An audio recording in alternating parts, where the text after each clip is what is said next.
Abonnez-vous et cliquez aussi sur la petite cloche de notification pour ne rien rater de nos prochaines vidéos. N'oubliez pas de partager aussi la vidéo et de la liker. Afrique N24. Bonjour, bonjour. Le discours global, général, unanimiste, ça sonne beau. Mais dans la réalité, ça confond torchon et mouchoir. Et dans l'amalgame, on n'arrive pas à poser une vraie connaissance. On n'arrive pas, avec le discours global, à sérier qui est qui. Et du coup, par exemple, un grand nombre de gens se disent opposants. Mais dans la réalité, ils ne le sont pas.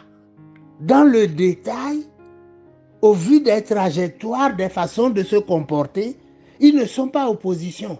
Mais ils ont la couverture d'opposition.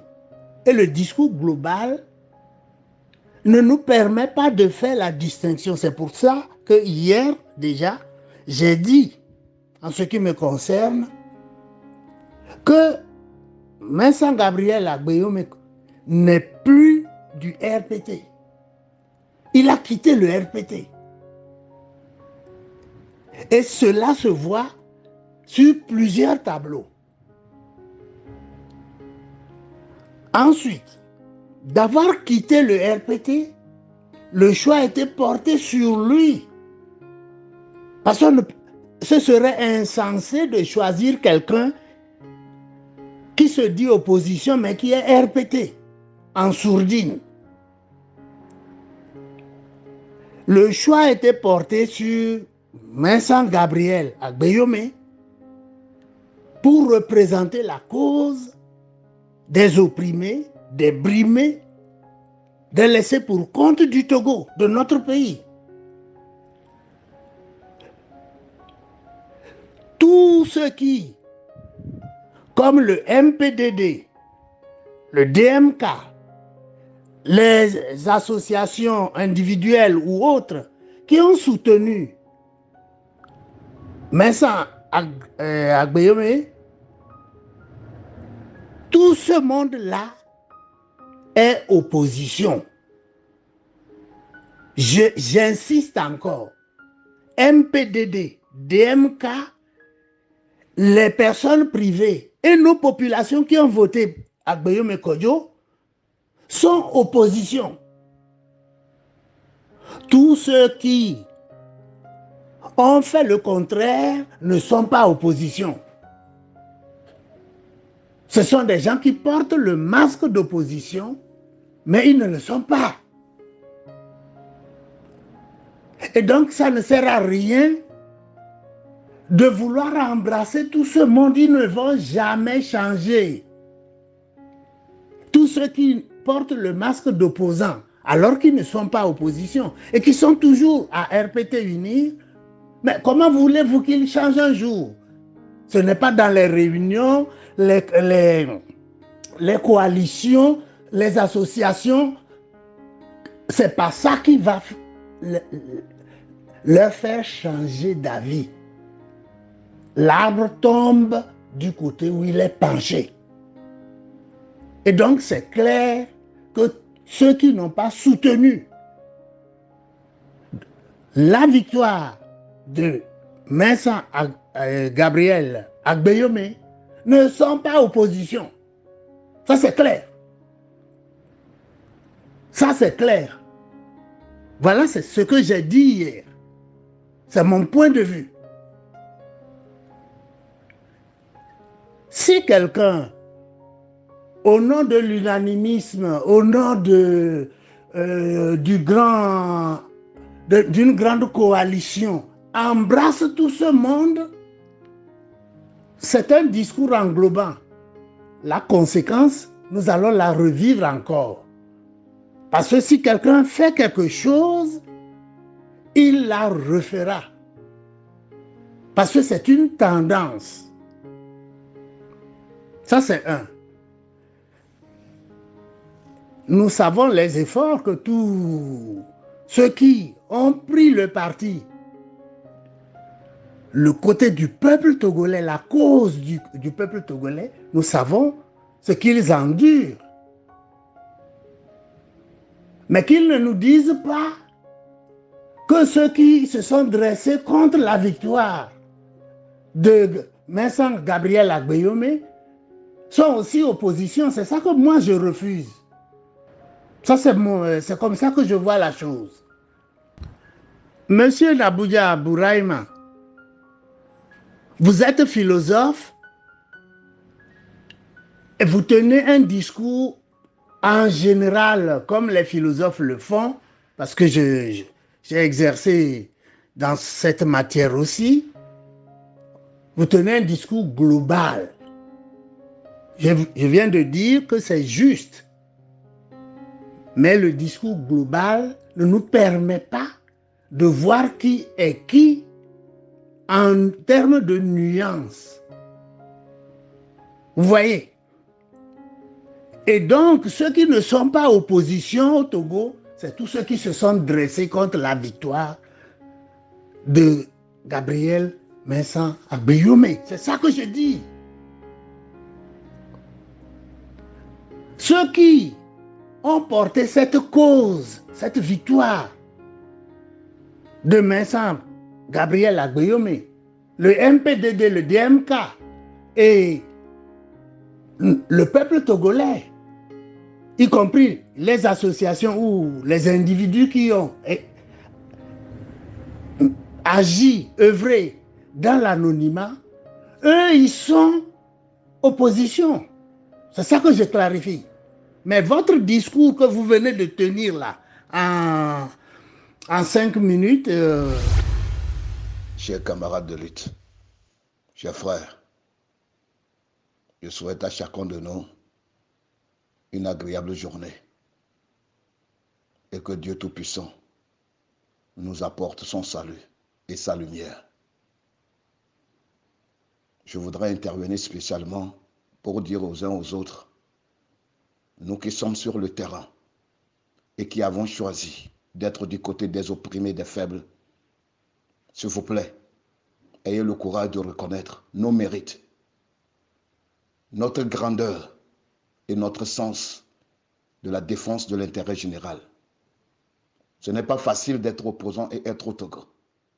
Devant toutes les brimades, les privations, les intimidations, les menaces de mort, des nuits sans sommeil. Des nuits sans sommeil. S'il vous plaît, nous avons accepté d'être au niveau de la DMK. Parce que Monseigneur Kodjiro a lancé un appel. Beaucoup parmi nous ont travaillé avec lui pour que toute l'opposition, ou du moins une grande partie, se retrouve ensemble. C'est des sacrifices énormes que nous avons dû consentir pour y arriver. Nous avons tendu la main à tous les leaders. Des discussions sur discussions. Aucun leader aujourd'hui, surtout la plupart de ceux qui étaient dans la C14, personne ne vous dira que la DMK n'a pas fait des démarches à leur niveau. Personne ne le vous dira. Avec sincérité, nous avons tendu la main à tout le monde. Hein? Un pas devant, 3 pas derrière. Voilà ce que nous vivons. Mais la DMK est toujours ouverte. Mais s'il vous plaît, arrêtez les préjugés. Quand vous voulez généraliser que les opposants sont ceci, cela, s'il vous plaît, moi, Naboudia qui vous parle, vous me permettez de donner mon exemple. Moi, je fais plus de 8 ans. Je suis au Togo, mais je n'ai plus eu la chance de faire 1 mois avec ma femme et mes enfants. Parce que je suis opposant. Ayez pitié de nous, s'il vous plaît. Ayez pitié de nous. C'est-à-dire, des fois, on se demande concrètement, nous faisons quoi? Est-ce que c'est la peine de continuer ce combat?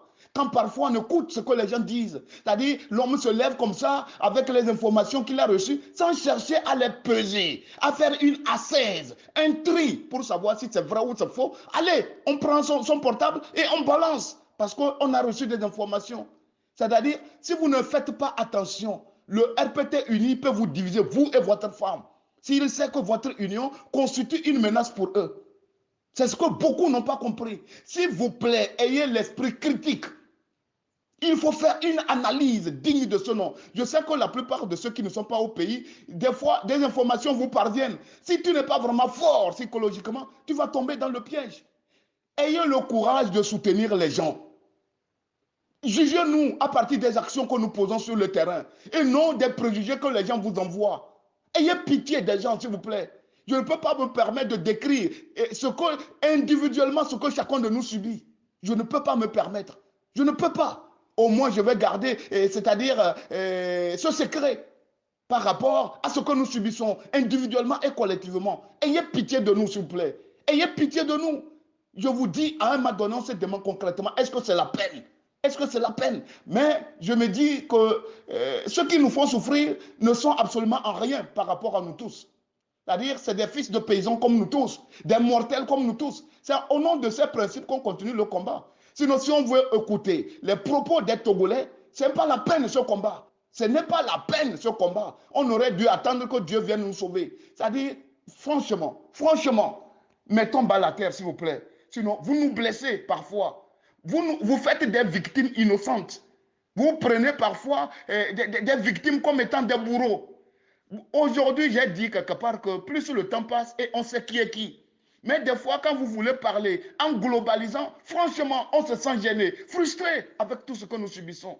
Franchement, mes amis, mettez de l'eau dans votre vin. Essayez d'être constant dans votre soutien, dans tout ce que vous faites. Mais allez, aujourd'hui, je soutiens, demain, je mets des doutes, après, demain, je change de propos. Ça n'encourage pas. La diaspora doit nous être plus utile dans tous les domaines pour que nous puissions gagner ce combat. Les Togolais sont déterminés. Des gens ont pris les devants. Encouragez-les, s'il vous plaît, sans arrière-pensée. Aujourd'hui, il est bien vrai, on sait qui est qui. On sait qui est qui. Si aujourd'hui la DMK veut organiser des manifs, on refuse. Au même moment, d'autres organisent. On soutient. On envoie des militaires pour soutenir. Vous-même, vous suivez les choses. Mais revenir tantôt, franchement, s'il vous plaît, les mots me manquent pour vous exprimer ce que nous vivons. Les mots me manquent pour vous dire ce que nous vivons, individuellement et collectivement. Quand on se retrouve, ce que nous endurons, ayez pitié de nous. Ayez pitié de nous. Si vous ne voulez plus qu'on continue le combat, cherchez d'autres leaders que vous nous remplacez. Vous mettez devant nous et on se retire calmement. Calmement. Vous semblez nous dire que tout le monde est opposition. FDR, ANC et je ne sais plus qui encore seraient opposition. C'est ça que moi je dis non. Mais c'est ma lecture. Je peux être dans une voie de garage. Pour moi, ils ne sont pas opposition. Tout comme j'ai dit que, j'ai donné des exemples hier, de M. Dem Kodjo et autres. Voilà, ils ont porté à un moment donné le masque d'opposition, mais dans la réalité, si vous voyez comment ils déclinent ou ils se déclinent, alors ils retournent à RPT, unir. C'est une question de lecture dans le détail. C'est ça que j'ai posé. Hein. L'amalgame, le discours global que nous avions l'habitude de tenir dans notre discipline de philosophie, ça ne peut pas nous aider parce que ceux-là, dans le cas d'espèce du Togo, qui, après le 22 février 2020, ont décliné des discours parallèles et tout ça, là, avec tous les cirques qu'ils ont produits, vous n'arrivez. Comment ils sont encore opposition? Ça veut dire que c'est nous qui nous trompons, ou du moins, c'est moi qui me trompe à leur sujet. Non, je ne vais pas me tromper, je vois, je lis, je les suis aussi. Vous voyez? Donc c'est ça que je dis à M.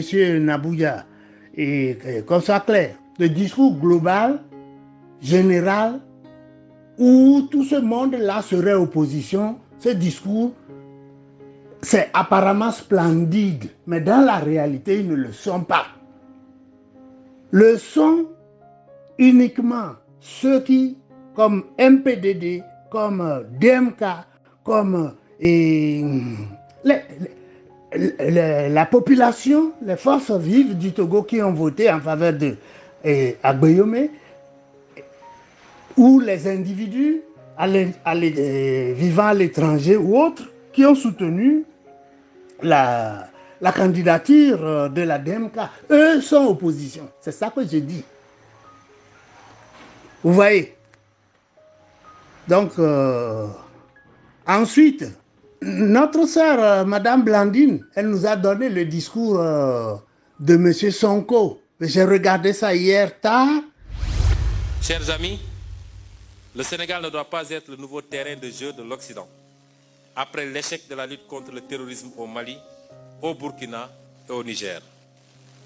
Nous sommes à un tournant décisif pour notre continent. Et notre génération a une responsabilité immense. Il s'agit de grands enjeux mondiaux. Nous sommes actuellement dans la cour des grands. Et chacune d'entre nous doit s'élever au niveau de ces enjeux. Ne perdez plus de temps dans des débats inutiles sur les réseaux sociaux. Tel a dit ceci à tel, tel a insulté tel a... Ce n'est pas ça les enjeux. Ne vous laissez pas distraire. Ce n'est pas ça les enjeux aujourd'hui.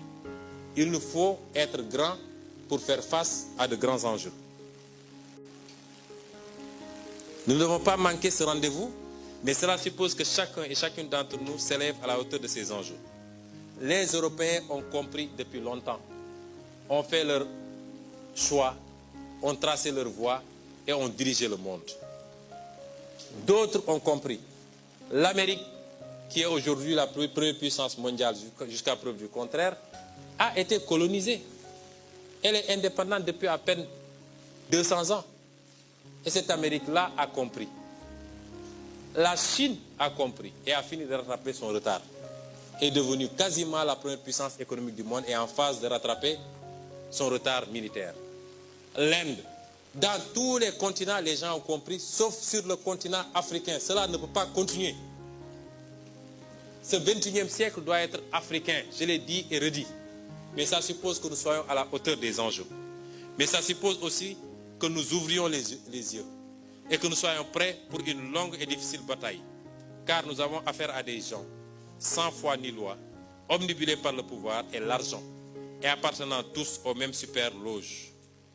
Je demande aux militants, aux militantes, aux sympathisants, aux sympathisantes et à tous les Sénégalais, ne vous laissez pas divertir par leur stratégie de diversion et concentrez-vous sur les vraies batailles. Nous n'avons rien à faire dans les visites de Macky Sall. Laissez-le parader si ça le rassure. Concentrez-vous sur les vraies batailles. Et les vraies batailles, c'est premièrement, nous n'accepterons plus dans ce pays qu'on se serve de complot, qu'on se serve de lois iniques, qu'on instrumentalise la justice, les forces de l'ordre pour éliminer des adversaires politiques. Ça, c'est une grande bataille. La seconde bataille, c'est qu'il n'est absolument pas question que Macky Sall fasse un troisième mandat dans ce pays. Je veux que tous nous concentrions nos efforts, nos priorités à ces combats-là, parce qu'ils vont allumer des contre-feux tous les jours. Ils vont lever de faux lièvres tous les jours pour qu'on disperse nos forces à discuter du sexe des anges. Il faut aujourd'hui qu'on se recentre, qu'on se concentre, parce que l'heure est grave, mais la victoire n'a jamais été autant apportée et nous allons la remporter, s'il plaît à Dieu. Je vous remercie.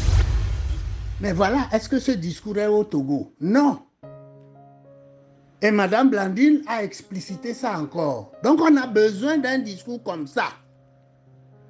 Un discours de l'espérance pour le pays, pour le futur du pays, pour les idées d'avenir du pays. Est-ce que ces leaders des partis qui se sont mis en bifurque contre la victoire de M.